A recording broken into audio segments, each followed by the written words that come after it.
Hello everyone, this is Nishu and welcome to my channel in which I post study vlogs and sometimes strategies related to my banking preparation.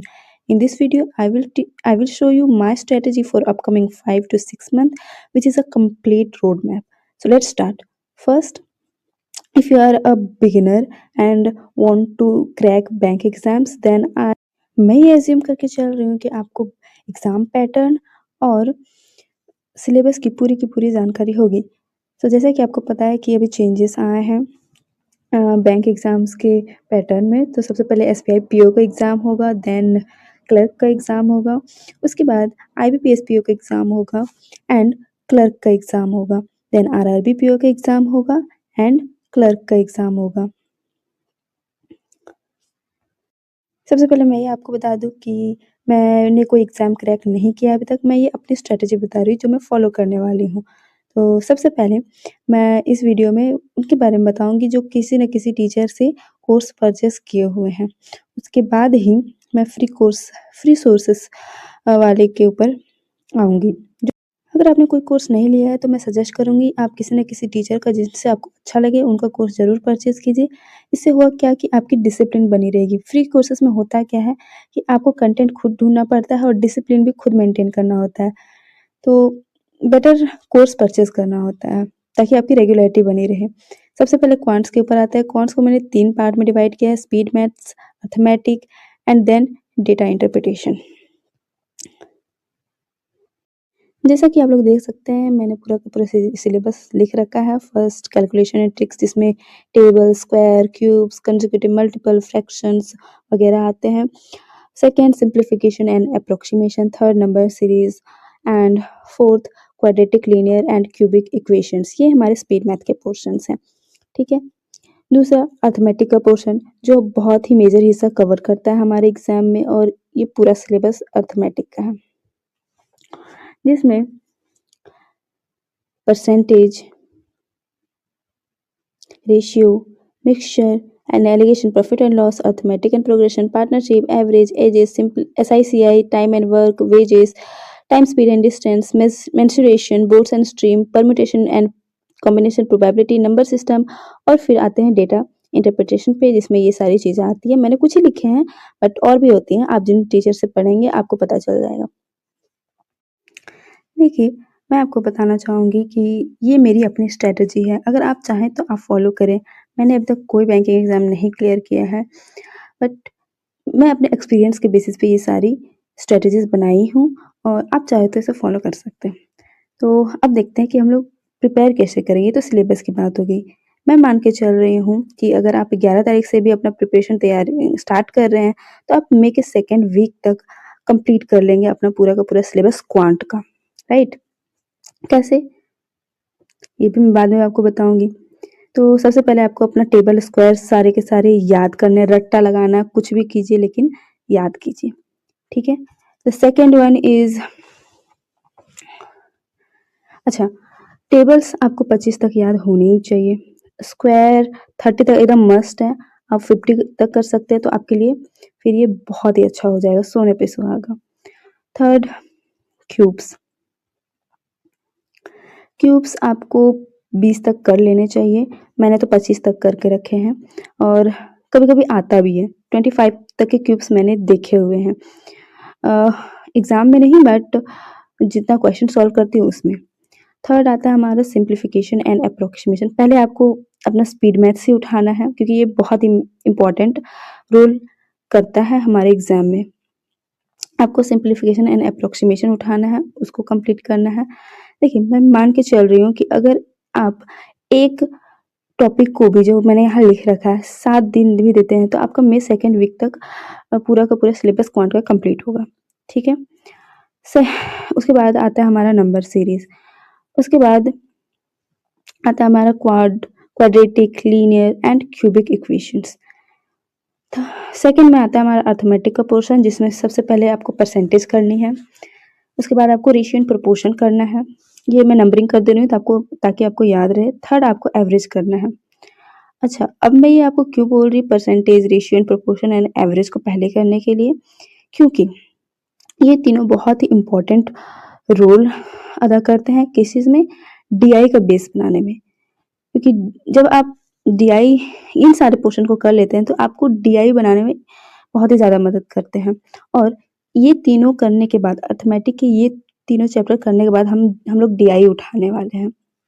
पहले हम simplification करेंगे, फिर हम लोग arithmetic के ये तीनों टॉपिक्स करेंगे ताकि उसके अगले बाद से हम लोग डीआई बना लें।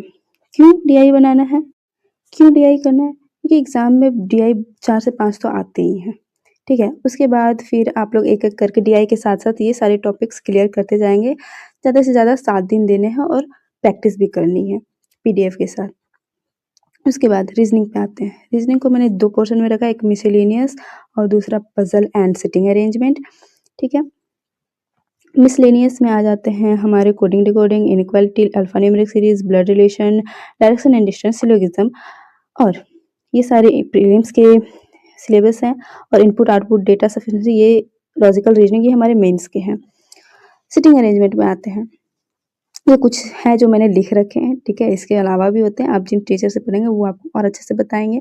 पज़ल्स में मेनली ये कुछ-कुछ होते हैं और भी सारे होते हैं, ऐसा नहीं कि और नहीं होते हैं। अब अकॉर्डिंग टू मी आपको रीजनिंग को कैसे अप्रोच करना है? सबसे पहले आपको मिसलेनियस पोर्शन को देना है, ठीक है? 1 मंथ में लगभग ये इतने बड़े टॉपिक्स नहीं हैं, ठीक है? 1 मंथ में लगभग आपके ये सारे क्लियर हो जाएँगे, ज़्यादा टाइम इनमें नहीं लगेगा। आपको क्या करना है, एक टॉपिक उठाना है, आप जिनसे भी कोर्स लिए हैं उनका करना है और फिर उसकी प्रैक्टिस करनी है। लगभग-लगभग 1 मंथ में ये सारे हो जाएँगे। सिर्फ इनइक्वालिटी एंड अल्फ़ान्यूमेरिक के कुछ और भी टाइप्स आते हैं, जैसे कोडेड इनइक्वालिटी भी होती है। अल्फ़ान्यूमेरिक में नंबर टेस्ट भी होते हैं और ये सारे तो मेंस के पोर्शन है, ये हम बाद में देखेंगे। उसके बाद 1 महीने में आपका ये प्रीलिम्स वाला पोर्शन मिसलेनियस वाला कंप्लीट हो जाएगा। अगर आपके पास इनफ टाइम है, तो आप क्या कर सकते हैं, मिसलेनियस के साथ-साथ पज़ल्स और सिटिंग अरेंजमेंट को एक साथ लेके चल सकते हैं, ठीक है? अगर आप ये सब कर सकते हैं, बट मैं सजेस्ट करूँगी पहले आप मिसलेनियस को कंप्लीट करें और उसकी प्रैक्टिस करें। उसके बाद आप साथ ही साथ पज़ल्स को लेके चलेंगे, वो कंप्लीट होने के बाद, ठीक है? देखिए, पज़ल्स ऐसी चीज़ है जो बिगिनर भी हैं, वो भी स्टार्ट कर सकते हैं। ऐसा नहीं कि कुछ कंप्लीट होगा, उसके बाद ही हम इसको स्टार्ट करेंगे, ये आप स्टार्टिंग में भी कर सकते हैं। Now let's come to the English session. English में सबसे ज़्यादा मेजर पोर्शन जो होता है RC, cloze test, parajumble and error detection का होता है। ये चारों आते ही आते हैं और इनका मैक्सिमम पोर्शन होता है। आरसी में 5 टू 7 क्वेश्चन, क्लोज़ टेस्ट में 5 टू 7 क्वेश्चन, पैराजंबल में 5 क्वेश्चन एंड एरर डिटेक्शन में 5 क्वेश्चन होते हैं। लगभग 20 से 22 क्वेश्चन हमारे आ जाते हैं इन्हीं 4 पोर्शन से। बाकी ये सारे कुछ हैं और भी होते हैं जो मैंने नहीं लिख रखे हैं। आप जिन टीचर से पढ़ेंगे आप उनसे अच्छे से वो आपको अच्छे से सिलेबस बता देंगे, ठीक? ये तो रही इंग्लिश के सिलेबस की बात। अब क्या करना है, प्रिपेयर कैसे करना है? English is all about reading, right? Now let's see कि हम लोग सब कुछ करेंगे कैसे। देखिए, मैं मान के चल रही हूँ कि अगर आपने किसी का कोर्स परचेज़ किया हुआ है किन्हीं टीचर का, तो मिनिमम 2 घंटे की क्लास तो एक-एक क्वांट में एक टीचर की होती ही है, ठीक है? तो आप पहले 2 घंटे का क्लास करेंगे, फिर 1 घंटे के लिए उनका पीडीएफ से रिवीजन करेंगे और प्रैक्टिस करेंगे और ये आपको शुरू के कुछ दिन तक करनी है। ऐसा मैं क्यों बोल रही हूँ? क्योंकि पहले आपको स्पीड मैथ्स के पोर्शन कंप्लीट करने हैं और फिर आप अरिथमेटिक में जब आएँगे, तब आपको डीआई के लिए सबसे पहले मैंने आपको सजेस्ट किया था कि आपको परसेंटेज करने हैं, फिर आपको एवरेज करना है, रेशियो प्रोपोर्शन करना है ताकि आप डीआई को स्टार्ट कर सकें, जो हमारा मेजर हिस्सा होता है एग्ज़ाम का। अच्छा, स्टार्टिंग में जब हम लोग एक-एक टॉपिक क्लियर कर रहे हैं क्वांट का, तो हम लोग रिवीजन कैसे करेंगे? ये बहुत इम्पोर्टेंट चीज़ है क्योंकि हम लोगों की टेंडेंसी होती है भूलने की। जब तक आप प्रैक्टिस नहीं करेंगे, तो हम लोग हर चीज़ भूल जाते हैं। तो करना क्या है, जैसे कि आप 2 टॉपिक कर चुके हैं, आप नंबर सीरीज़ पे आए, तो आपको क्या करना है, सिम्प्लीफिकेशन का रिवीजन करना है। आप क्वाड्रेटिक पे आए, आप नंबर सीरीज़ पे क्वाड्रेटिक पे आए, यानी कि नंबर सीरीज़ अभी फ्रेश है आपके माइंड में। आप किसका रिवीजन करेंगे? सिम्प्लीफिकेशन, एप्रोक्सीमेशन का। सेम जैसे कि आप मिक्सचर एलिगेशन पे आए, आप किसको कंप्लीट करके आए? रेशियो एंड प्रोपोर्शन को कंप्लीट करके आए, वो आपके माइंड में फ्रेश है। आप किसका रिवीजन करेंगे? परसेंटेज का। इस तरह से आपकी माइंड में हर चीज़ याद रहेगी, ठीक है? तो फर्स्ट आपको क्लास करनी है, रिवीजन करनी है, उसके बाद ये तीनों टॉपिक करने के बाद आपको डीआई स्टार्ट करनी है, साथ में आपको टॉपिक टेस्ट देना है और जब आपको ओवरऑल सिलेबस कंप्लीट हो जाए तब आपको मॉक टेस्ट देना है। अच्छा, मॉक टेस्ट के लिए मैं बाद में बात करूँगी कि कैसे देना है। सेकंड आते हैं रीज़निंग पे। रीज़निंग के लिए 1 घंटा आपको क्लास करना है जिन टीचर से आप कर रहे हैं, उसके बाद 1 घंटा आपको रिवीज़न और प्रैक्टिस को देना है पीडीएफ से, ठीक है? साथ ही साथ आप टॉपिक टेस्ट देते हुए चलेंगे और जैसे कि मैंने कहा पहले मिसलेनियस करना है, उसके बाद साथ में आप पज़ल करेंगे और जब आपकी ग्रिप बन जाए पज़ल के ऊपर, आपको लगे कि हाँ, मैं बना पाता हूँ, तब आप मॉक दे के देखेंगे, ठीक है? अब आते हैं इंग्लिश पे। इंग्लिश के लिए 1 घंटा आपको एडिटोरियल को देना है, 1 घंटा आपको प्रैक्टिस क्लास करनी है जिन टीचर से आप कर रहे हैं और 1 घंटा आप ग्रामर ग्रंथ को देना है। मेनली ग्रामर को देना है, ग्रंथ मैंने निमिषा मैम से करती इसलिए लिख दिया, सॉरी फॉर दैट। अच्छा, ग्रामर आप वीकेंड पे भी कर सकते हैं, ऐसा नहीं कि आपको डेली 1 घंटा देना है, ये वन टाइम इन्वेस्टमेंट है, आपको बेसिक कंप्लीट करना है, उसके बाद आपको रिवीजन ही करना है, ठीक है? आपको बार-बार इसे नहीं करना। उसके बाद आपको टॉपिक टेस्ट देना है इंग्लिश में। बेसिकली इसमें आपको ज़्यादा रीडिंग करनी है, ठीक है? और जब 1 एंड हाफ और 2 मंथ हो जाएँ तब जाके आपको मॉक लगाने हैं। अब बात करते हैं जीए की। सीए आपको डेली 1 आवर करना है और जो बोलते हैं मैंने बहुत लोगों से सुना है अब अभी नहीं बाद में करेंगे, ऐसा आपको बिल्कुल भी नहीं करना है। सीए एक ऐसा चीज़ है जो आप टाइम के अकॉर्डिंग कीजिएगा तो वो आपके माइंड में बैठेगा। जैसे कि अभी यूएस वाला चीज़ चल रहा है, ठीक है? टैरिफ की बात हो रही है, ये अभी सिचुएशन के अकॉर्डिंग है। तो हम लोग अच्छे से समझ सकते हैं, बाद में आपको बहुत ज़्यादा ओवरलोड हो जाएगा। उसके बाद बैंकिंग अवेयरनेस ये आप 1 एंड हाफ आवर दे सकते हैं, स्टैटिक है, ठीक है? तो इसमें क्वांट में लगभग हम लोग का 3 टू 4 आवर लग जाएँगे जब हम लोग डीआई स्टार्ट करेंगे तो। रीज़निंग में हमारा 2 आवर्स लग ही जाएगा। इंग्लिश को भी हम 2 आवर्स देंगे ही और ये हमारा 1 एंड हाफ एंड 2 आवर्स लग ही जाएगा। मतलब एप्रोक्सिमेट हम लोग लेके चले तो 10 घंटे हमारे रोज़ के लगने हैं। देखिए क्वांट का सिलेबस लंबा है तो स्टार्टिंग में आपको टॉपिक टेस्ट ही देना है। जब आपका फिर सिलेबस कंप्लीट हो जाए तब आपको वीक में 1 बार मॉक टेस्ट देना है। रीज़निंग का सिलेबस छोटा है, इसमें पज़ल्स ज़्यादा हैं, तो आपको प्रैक्टिस करनी है। स्टार्टिंग में टॉपिक टेस्ट देना है, उसके बाद मॉक टेस्ट देने हैं। इंग्लिश में जब आपका ग्रिप बनने लगे, आपको रीडिंग अच्छी होने लगे, तब आप जाके मॉक टेस्ट देने लगेगा, ठीक है? देखिए, जैसा कि मैं अज़्यूम करके चल रही हूँ, अगर 7 दिन हम लोग एक टॉपिक को दे रहे हैं, तो मई सेकंड वीक तक हमारा सिलेबस क्वांट का और लगभग बाकी सबका कंप्लीट हो जाएगा, ठीक है? और तब तक हम लोग एक रिवीजन तो कर चुके हैं क्वांट में। सेकंड क्या करना है, मई सेकंड वीक के बाद आपको दूसरी प्रैक्टिस करनी है क्वांट की, ठीक है? क्योंकि हम लोग भूलते हैं हर चीज़। पहले आपको पीडीएफ उठानी है जो भी सर क्लास करवाए हैं, उसके बाद उसको करने के बाद जो चीज़ आपको नहीं समझ में आ रही है, तो आप वीडियो देखेंगे कि सर कैसे अप्रोच कर रहे हैं और आपसे क्यों नहीं बन रहा। आप प्रैक्टिस क्वेश्चन करवाएँगे और साथ में एक मॉक देंगे वीक में 1 बार। क्योंकि रीजनिंग का सिलेबस ज़्यादा लेंथी नहीं है और ये जल्दी कंप्लीट होगा। जब आपकी ग्रिप बन जाए तब आप मॉक देना स्टार्ट कर सकते हैं। इंग्लिश के लिए आप ज़्यादा से ज़्यादा रीडिंग कीजिए एंड वोकैब याद कीजिए और एक बार ग्रामर पढ़ लीजिए, इतना इनफ है।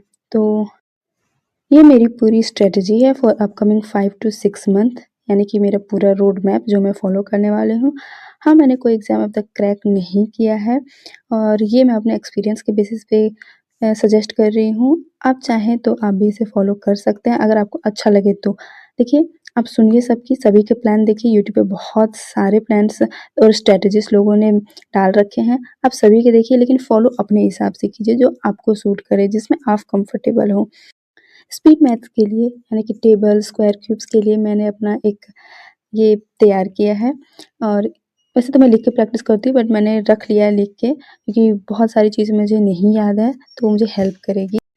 तो फ्री सोर्सेज़ के ऊपर आते हैं, जो लोग फ्री सोर्सेज़ से अपना प्रिपरेशन करना चाहते हैं, ऑल्दो मैं सजेस्ट करूँगी अगर आप अफ़ोर्ड कर सकते हैं, तो आप किसी न किसी कोर्स को परचेज़ कीजिए, चाहे वो किसी भी टीचर को हो। वैसे भी आजकल कोर्स अफ़ोर्डेबल रेट में ही आते हैं, ऐसा कोई बहुत महँगा नहीं आता है, ठीक है? दूसरे कॉम्पिटिटिव एग्ज़ाम के कंपैरिज़न में काफ़ी सस्ता होता है बैंक के प्रिपरेशन के लिए। तो आई वुड सजेस्ट कि आप फ्री सोर्सेज़ से तैयारी को अवॉइड कीजिए क्योंकि इससे डिस्ट्रैक्शन होने की चांसेस बहुत ज़्यादा हैं। आप सोर्सेज़ ढूँढिएगा, यूट्यूब पे ढूँढिएगा, किसी और सोर्स से ढूँढिएगा, इसमें आपको डिस्ट्रैक्ट होने के बहुत ज़्यादा चांसेस होते हैं। यूट्यूब पे एक सोर्स नहीं होता, एन नंबर ऑफ सोर्सेज़ होते हैं, कोई कुछ बोलता है, कोई कुछ बोलता है। सबसे पहली चीज़ है कि आपको सोर्सेज़ फाइंड करने हैं। इसके लिए मैं सजेस्ट करूँगी किसी भी टीचर का आप फाउंडेशन कोर्स कीजिए यूट्यूब पे। आपको जिन भी टीचर से अच्छा लगता हो, कौशिक मोहंती सर हैं, आशीष अरोड़ा सर हैं, हर्षल अग्रवाल सर हैं, अड्डा के टीचर्स हैं, आप किसी से भी कीजिए, अपना फाउंडेशन कोर्स कीजिए जिससे भी अच्छा लग रहा है और साथ में आपको नोट्स बनाने हैं। क्यों? क्योंकि आप फ्री सोर्स से कर रहे हैं और बाकी सारी चीज़ें वही सब चलेगी जैसा कि मैंने पहले बताया है, आपको क्लास करनी है, प्रैक्टिस करनी है, रिवीजन करनी है, सेम उसी स्ट्रक्चर पे चलेगी। अब आते हैं क्वांट के सोर्सेस पे। या तो आप किसी भी टीचर का फाउंडेशन कोर्स ले लीजिए, ठीक है? जो टीचर आपको अच्छे लग रहे हैं, जिनसे आपकी ट्यूनिंग बैठ रही हो, या तो मेरे सजेशन पे चलिएगा तो क्योंकि मैं स्टार्टिंग में प्रिपेयर करी थी तो मैंने एक यूट्यूब चैनल देखा था अल्फा बैंकर, उन्होंने टॉपिक वाइज़ सोर्स बताए थे क्वांट के लिए। लाइक कौन से टॉपिक कौन से टीचर ज़्यादा अच्छे से समझा पा रहे हैं। तो हालाँकि वो वीडियो काफ़ी नीचे चली गई होगी उनके चैनल पर बट आप सर्च कर सकते हैं और उसे फ़ॉलो कर सकते हैं। मैंने उनसे परसेंटेज की थी राकेश शर्मा या वर्मा सर से जो एसएससी के टीचर हैं, बट उन्होंने परसेंटेज बहुत अच्छे से समझाया था। इस तरीके से कि आप किसी भी एग्ज़ाम के लिए रेडी हो जाएँ। हालाँकि आपको नोट्स बनाने होंगे ताकि आप बाद में उसे रिवाइज़ कर सकें। इंग्लिश के लिए आपको एडिटोरियल मस्ट करना है, चाहे किसी भी टीचर से कीजिए। ग्रामर के लिए आप किसी भी टीचर से कर सकते हैं बट तरुण ग्रोवर सर और निमिषा मैम के लिए मैं सजेस्ट करूँगी। इनका यूट्यूब पे प्लेलिस्ट है, आप उनको देख सकते हैं। उसके बाद आप प्रैक्टिस कीजिए उनके यूट्यूब पे जो सोर्सेस हैं उनसे, जो भी उन्होंने डाला है और किसी भी टेस्ट का आप सब्सक्रिप्शन लीजिए और फिर टॉपिक टेस्ट दीजिए। रीज़निंग के लिए मैंने अपने ही चैनल पर टॉपिक वाइज़ स्ट्रैटेजी डाल रखी है, तो आप उसको देख सकते हैं, जो मेरे हिसाब से बहुत ही सही है। बाकी आप अपना देख सकते हैं, आपको जिनसे भी अच्छा लगे आप उनसे कर सकते हैं, ऐसा नहीं है आपको दूसरी स्ट्रैटेजी रखनी है तो आप वो भी रख सकते हैं। जीए के लिए मैं बोलूँगी आपको जिन भी टीचर से ट्यूनिंग बैठ रही है, आप उनसे कीजिए लेकिन डेली 1 आवर सीए और जीए ज़रूर कीजिए, ठीक है? तो बेसिकली ये सारी चीज़ें वो वही चलेंगी फ्री सोर्स के लिए भी, वही रिविज़न्स चलेंगे जैसा कि मैंने पहले बताया, ठीक है? उतना ही टाइम लगेगा बट वही कि आपको सोर्स फाइंड करने होंगे और आपको डिसिप्लिन ज़्यादा मेंटेन करनी होगी। आपको पीडीएफ्स भी ढूँढने होंगे, आपको कंटेंट भी ढूँढना होगा। So yeah this is for free sources. So yes ये मेरा कंप्लीट स्ट्रेटजी था to clear banking exams in 2026। If you like my video then please do like and subscribe my channel. Till then, keep learning and keep smiling.